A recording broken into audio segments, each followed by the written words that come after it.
Pemirsa, berita Banjarmasin kembali hadir menjumpai Pian hari ini. Kali ini Lon Ulun Zaldi Ariandi. Sejumlah berita aktual dan beberapa informasi menarik lainnya telah kami siapkan. Berikut berita utama hari ini.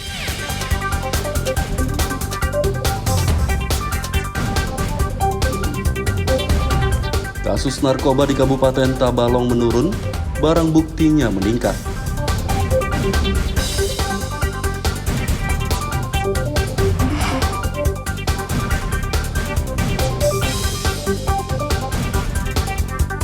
Kasus demam berdarah di Banjarmasin meningkat, 4 orang penderitanya meninggal dunia.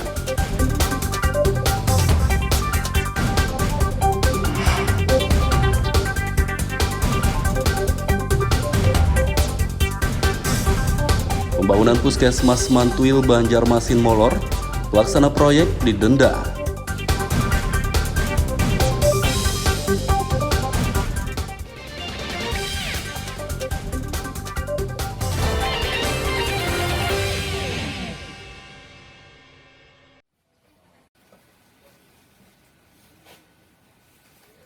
Kasus peredaran dan penyalahgunaan narkoba di Kabupaten Tabalong tahun 2022 menurun 10% dibandingkan tahun 2021.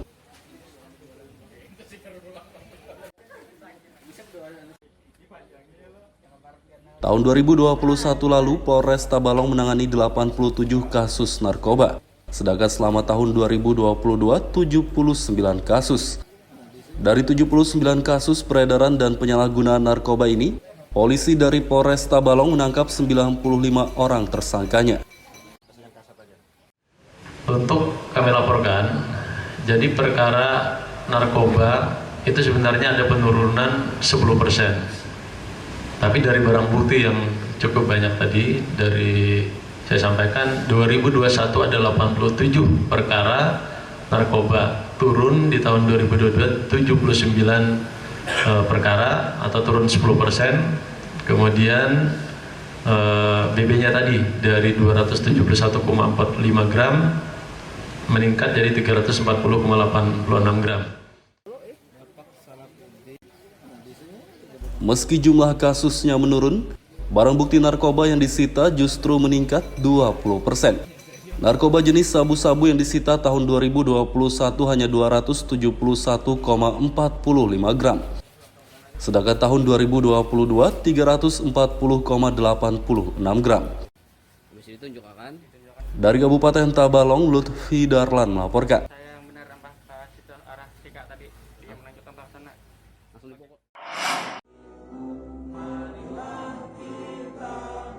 Kasus penyalahgunaan narkoba di Kalimantan Selatan tahun 2022 meningkat dibandingkan tahun 2021.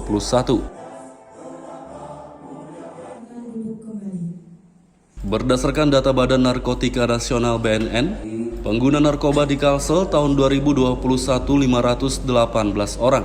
Sedangkan sepanjang tahun 2022, pengguna narkoba mencapai 678 orang. Kepala BNN Brigjen Pol Wisnu Andayana mengatakan pencegahan peredaran dan penyalahgunaan narkoba akan digencarkan untuk menekan tingginya kasus penyalahgunaan narkoba di Kalsel. Sudah mengoptimalkan semaksimal mungkin, dan demikian kita sendiri merasa yang masih banyak kekurangan, butuh dukungan rekan-rekan. Di sini ketahanan keluarga yang kita kuatkan. Semua dimulai dari keluarga. Buat apa kita jadi pemadam? Ya, begitu ada kejadian baru kiok-kiok kita menangkap sana kemari. Tapi penyuluhan, pencegahan ini dan rehabilitasi sebetulnya itu termasuk prop bisnis dari BNN. Pencegahan, ya, masalah tentang pencegahan itu wajib hukumnya buat kita. Kemudian rehabilitasi kalau memang terjadi ada korban jiwa. Terakhir baru kita laksanakan upaya represif penangkapan. Warga diimbau ikut berperan aktif mencegah peredaran dan penyalahgunaan narkoba di Kalimantan Selatan. Dari Banjarmasin, Lutfi Darlan dan Ahmad Fauzi melaporkan.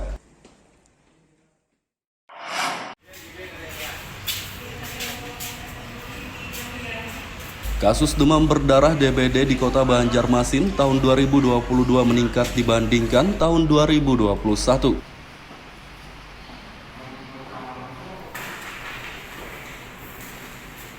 Berdasarkan data Dinas Kesehatan, kasus DBD tahun 2021 di Kota Seribu Sungai hanya 45 orang dengan jumlah kematian 1 orang. Sedangkan tahun 2022, kasus DBD mencapai 64 orang dengan jumlah kematian 4 orang. Jadi izin 2021 itu kita cuma 45 kasus DBD dengan kasus kematiannya itu cuma 1. Kalau 2022 izin Pak Kadis untuk jumlah kasus itu 64 dengan jumlah kematian 4. Jadi pas akhir tahun kemarin mepet ada 1 kasus kematian Pak. Tapi sudah ditindaklanjuti oleh puskesmas. Izin kenapa jadi bisa meningkat kasusnya? Pertama, masyarakat kita mungkin perlu digiatkan kembali PSN-nya, pemberantasan sarang nyamuk. Kemudian yang kedua adalah kami dari pihak kami juga nanti akan menstimulir untuk kadar jumantik, kadar juru pemantau jentik. Warga diimbau mewaspadai dan mencegah DBD dengan menerapkan 3M, yakni menguras tempat penampungan air, menutup tempat penampungan air, dan mengubur barang bekas. Selain itu, untuk menghindari gigitan nyamuk, warga diimbau tidur dengan menggunakan kelambu dan menyalakan obat nyamuk. Dari Banjarmasin, Lutfi Darlan dan Hudail melaporkan.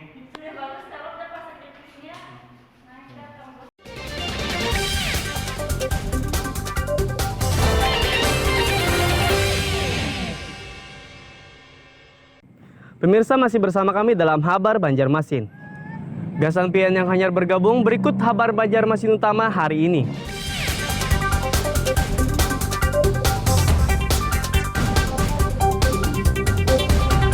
Kasus narkoba di Kabupaten Tabalong menurun, barang buktinya meningkat.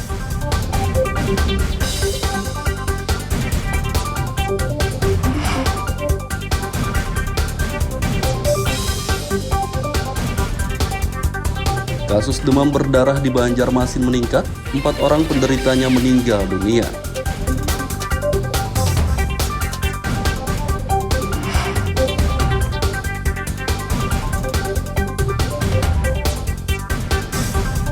Pembangunan Puskesmas Mantuil Banjarmasin molor, pelaksana proyek didenda.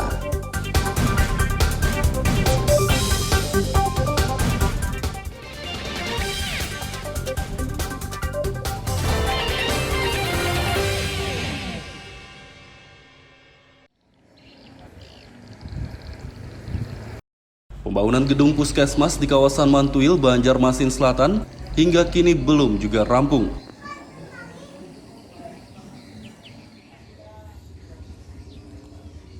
Pembangunan Puskesmas Mantuil dimulai sejak Juli 2022 lalu dan ditargetkan rampung 20 Desember 2022. Hingga kini pembangunan Puskesmas yang menelan anggaran 4,3 miliar rupiah tersebut baru mencapai sekitar 70%.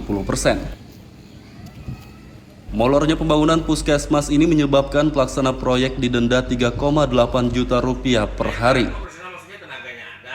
Tapi untuk realisasi pembangunan tadi Januari ini berarti bulan. Ini masih terus dikejar. Ini ada denda lah Bu? Ada denda 1/1000 dari nilai kontrak per hari. Dari kontraktor maksudnya denda ke Dinkes atau ke Pak? Ke kas belanja. Jadi kontraktornya yang kena denda Iya, belah? kontraktor. Jadi kalau kita kan maksimal 50 hari. Kalau misalnya dia bisa cepat ya dendanya berkurang sedikit ya, tapi kalau dia makin lama ya denda itu jangan terlalu sedikit. Sehari berapa? Sehari karena 1/1000 jadi kira-kira 3,8 juta. 3,8 juta sehari dendanya lah. Pembangunan Puskesmas Mantuil ditargetkan rampung selama 50 hari sejak penambahan waktu pengerjaan. Dari Banjarmasin, Lutfi Darlan dan Hudail melaporkan.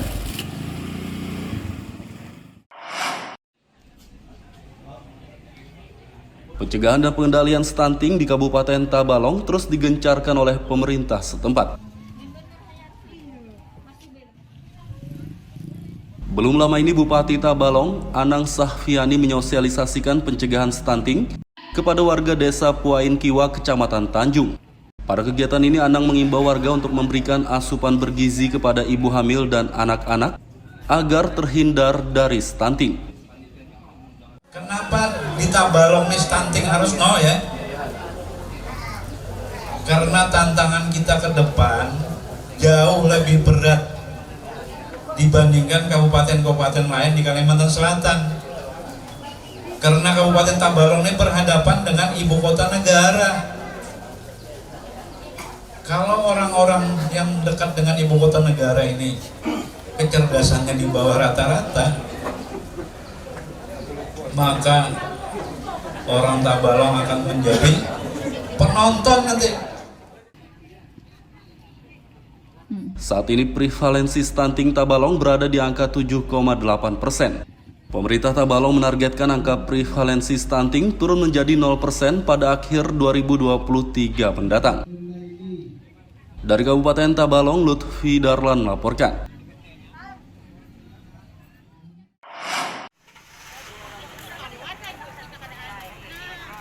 Warga Kabupaten Banjar serbu pasar murah yang digelar oleh Dinas Koperasi Usaha Mikro, Perindustrian dan Perdagangan setempat.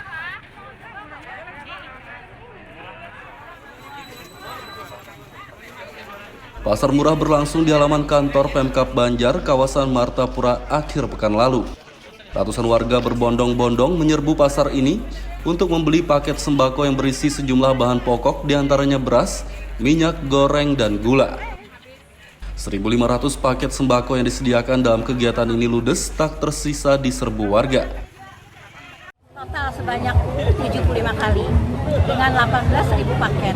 Adapun isi paket itu antara lain beras, telur, minyak goreng, gula pasir, dan tepung terigu.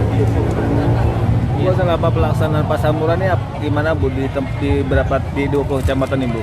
Pelaksanaan pasar murah, pengendalian inflasi akibat kenaikan BBM kita laksanakan di seluruh kecamatan di Kabupaten Banjar, ada 20 kecamatan dan 1 di kabupaten setiap bulan.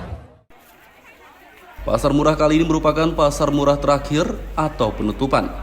Sejak pertengahan tahun 2022 lalu, pemerintah Kabupaten Banjar menggelar pasar murah di seluruh kecamatan setiap pekan. Tujuan digelarnya pasar murah menekan inflasi akibat kenaikan harga bahan bakar minyak BBM. Dari Kabupaten Banjar, Lutfi Darlan melaporkan.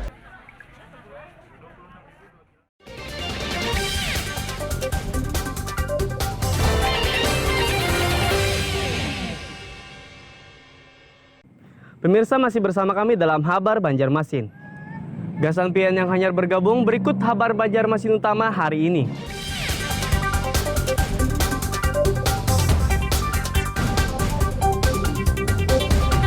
Kasus narkoba di Kabupaten Tabalong menurun, barang buktinya meningkat.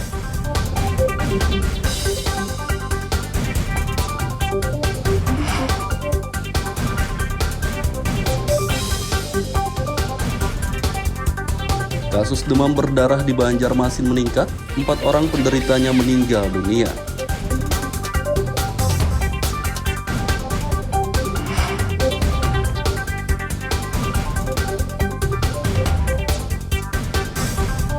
Pembangunan Puskesmas Mantuil Banjarmasin molor, pelaksana proyek didenda.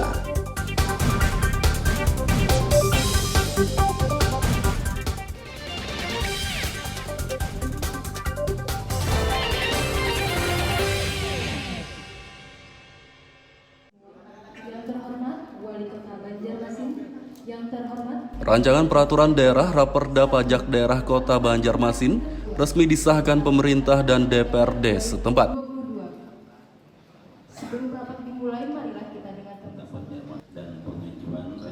Pengesahan Raperda Pajak Daerah berlangsung dalam rapat paripurna di gedung DPRD Banjarmasin Senin lalu. Dengan disahkannya Raperda ini, maka semua objek wajib pajak di Kota Seribu Sungai akan mengalami penyesuaian tarif, salah satunya tempat hiburan malam THM. Berdasarkan Perda Pajak Daerah Banjarmasin yang baru ini, pajak THM naik sebesar 40%. Dari Badan Keuangan Daerah yang disampaikan di forum rapat pansus, dan kami atas nama DPRD mengakomodir hal tersebut. Tinggal nantinya seperti apa kita melaksanakan penerapannya akan kita evaluasi. Karena atas kami atas nama Wakil Rakyat pun itu mempertimbangkan nantinya apa sih menurut para pengusaha terhadap tingginya pajak hiburan yang ditetapkan oleh pemerintah Kota Banjarmasin. Tahun 2023 ini pendapatan asli daerah PAD Banjarmasin ditargetkan 700 miliar rupiah. Dari Banjarmasin, Lutfi Darlan dan Zoanda Adriani melaporkan.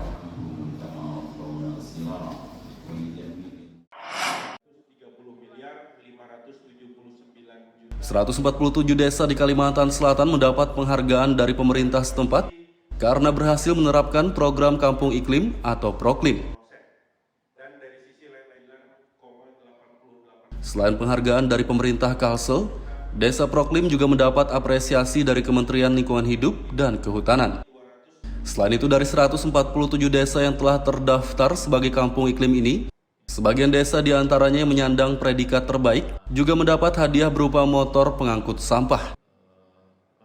Ini kita memberikan penghargaan itu untuk memberikan semangat kepada mereka untuk melakukan aksi-aksi itu. Karena ini aksi sukarela yang mereka lakukan, bagaimana mereka beradaptasi terhadap perubahan iklim.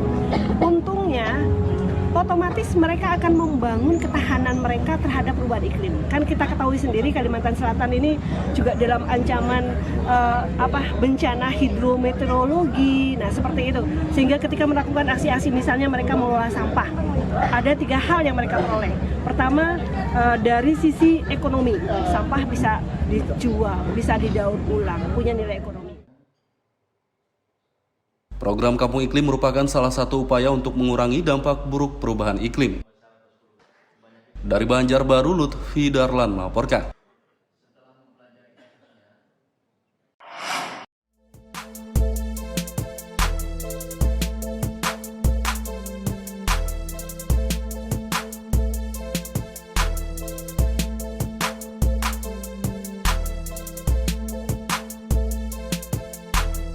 Di Desa Sidomulyo, Kecamatan Kelumpang Hulu, Kabupaten Kota Baru, ada tempat usaha pembuatan kerajinan limbah kayu ulin yang begitu kreatif. Selain mengandung unsur karya seni, kerajinan berbahan limbah kayu khas Kalimantan yang biasa disebut kayu besi ini juga bernilai ekonomi cukup tinggi.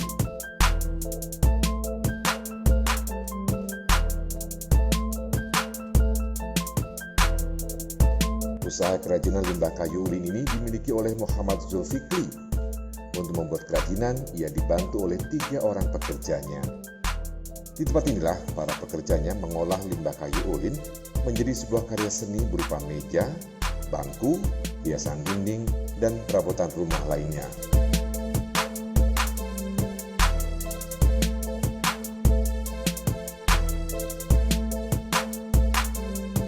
Meski hanya dibuat dari limbah dan berbentuk tidak beraturan, hasil kerajinan yang dibuatnya cukup unik dan menarik serta bernilai ekonomi cukup tinggi.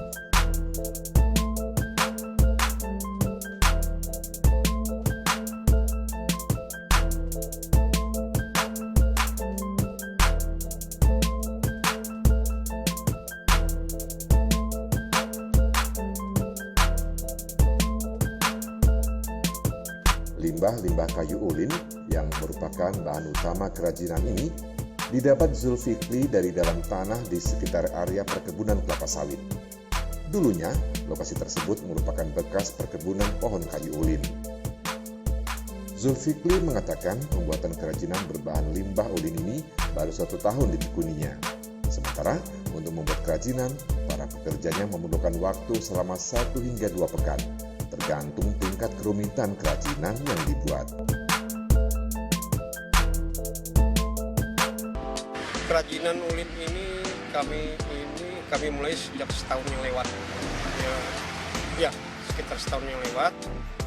Karena ada beberapa orang yang bisa kami rekrut untuk membuat meja dari kayu ulin. Limbah karena potensi yang ada di kebun-kebun kelapa sawit, jadi itu kami manfaatkan untuk dibuat meja sebagai kerajinan untuk diproduksi jadi bahan yang bermanfaat dan mempunyai nilai yang tinggi. Jadi beberapa orang ini ada tiga orang yang mengerjakan bermacam-macam bentuk sehingga bisa dijadikan nilai tambah bagi kehidupan mereka. Kalau yang agak besar dan seperti contoh yang itu mungkin agak susah, tapi kalau yang mungkin sekitar 2 hari bisa 2 hari sampai 3 hari selesai satu musik yang agak kecil aja.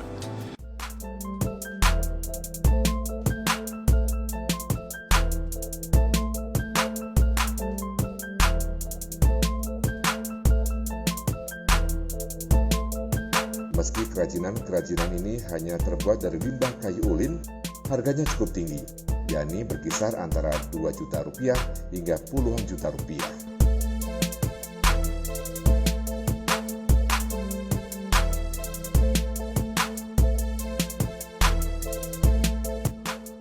Muhammad Lufid Darlan melaporkan dari Kabupaten Kota Baru.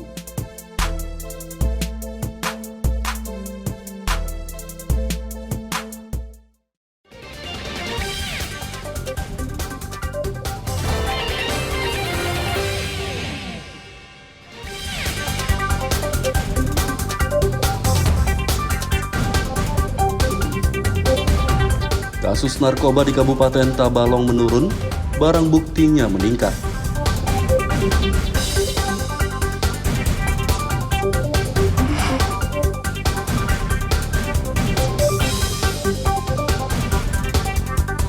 Kasus demam berdarah di Banjarmasin meningkat, 4 orang penderitanya meninggal dunia.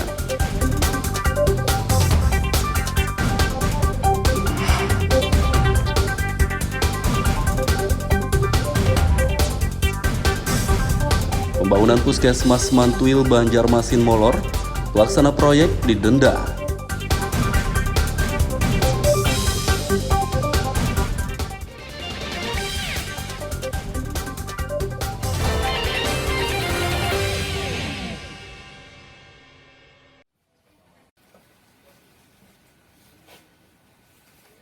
Kasus peredaran dan penyalahgunaan narkoba di Kabupaten Tabalong tahun 2022 menurun 10% dibandingkan tahun 2021.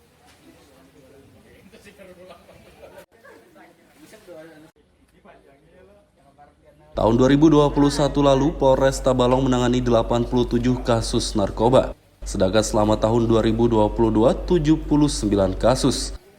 Dari 79 kasus peredaran dan penyalahgunaan narkoba ini, polisi dari Polres Tabalong menangkap 95 orang tersangkanya. Untuk kami laporkan, jadi perkara narkoba itu sebenarnya ada penurunan 10%. Tapi dari barang bukti yang cukup banyak tadi, dari saya sampaikan 2021 ada 87 perkara narkoba, turun di tahun 2022 79 perkara atau turun 10%. Kemudian BB-nya tadi dari 271,45 gram meningkat jadi 340,86 gram. Meski jumlah kasusnya menurun, barang bukti narkoba yang disita justru meningkat 20%. Narkoba jenis sabu-sabu yang disita tahun 2021 hanya 271,45 gram. Sedangkan tahun 2022 340,86 gram. Dari Kabupaten Tabalong, Lutfi Darlan melaporkan.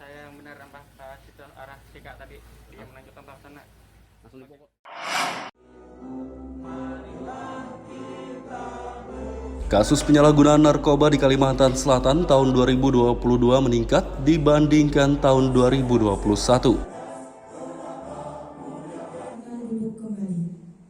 Berdasarkan data Badan Narkotika Nasional BNN, pengguna narkoba di Kalsel tahun 2021 518 orang. Sedangkan sepanjang tahun 2022, pengguna narkoba mencapai 678 orang. Kepala BNN Brigjen Pol Wisnu Andayana mengatakan pencegahan peredaran dan penyalahgunaan narkoba akan digencarkan untuk menekan tingginya kasus penyalahgunaan narkoba di Kalsel. Sudah mengoptimalkan semaksimal mungkin, dan demikian kita sendiri merasa yang masih banyak kekurangan. Butuh dukungan rekan-rekan. Di sini ketahanan keluarga yang kita kuatkan. Semua dimulai dari keluarga. Buat apa kita jadi pemadam? Ya, begitu ada kejadian baru keok-keok kita menangkap sana kemari. Tapi penyuluhan, pencegahan dan rehabilitasi sebetulnya itu termasuk core bisnis dari BNN. Pencegahan, ya, masalah tentang pencegahan itu wajib hukumnya buat kita. Kemudian rehabilitasi kalau memang terjadi ada korban jiwa. Terakhir, baru kita laksanakan upaya represif penangkapan. Warga diimbau ikut berperan aktif mencegah peredaran dan penyalahgunaan narkoba di Kalimantan Selatan. Dari Banjarmasin, Lutfi Darlan dan Ahmad Fauzi melaporkan.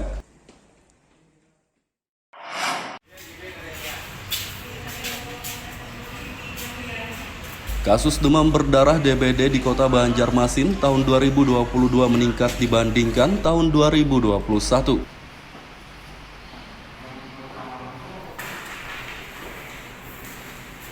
Berdasarkan data Dinas Kesehatan, kasus DBD tahun 2021 di Kota Seribu Sungai hanya 45 orang dengan jumlah kematian 1 orang.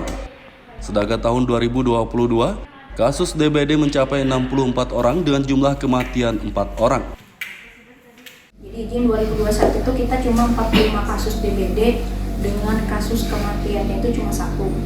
Kalau 2022 izin Pak Kadis untuk jumlah kasus itu 64 dengan jumlah kematian 4. Jadi pas akhir tahun kemarin mepet ada 1 kasus kematian Pak. Tapi sudah ditindaklanjuti oleh puskesmas. Izin kenapa jadi bisa meningkat kasusnya? Pertama, masyarakat kita mungkin perlu digiatkan kembali PSN-nya, pemberantasan sarang nyamuk. Kemudian yang kedua adalah kami dari pihak kami juga nanti akan stimulir untuk kader jumantik, kader juru pemantau detik. Warga diimbau mewaspadai dan mencegah DBD dengan menerapkan 3M, yakni menguras tempat penampungan air, menutup tempat penampungan air, dan mengubur barang bekas. Selain itu, untuk menghindari gigitan nyamuk, warga diimbau tidur dengan menggunakan kelambu dan menyalakan obat nyamuk. Dari Banjarmasin, Lutfi Darlan dan Hudail melaporkan. Pemirsa, informasi tadi sekaligus menutup perjumpaan kita kali ini. Ulun Zaldi Ariandi, Lawan Buhan Redaksi mengucapkan selamat beraktivitas, sampai jumpa.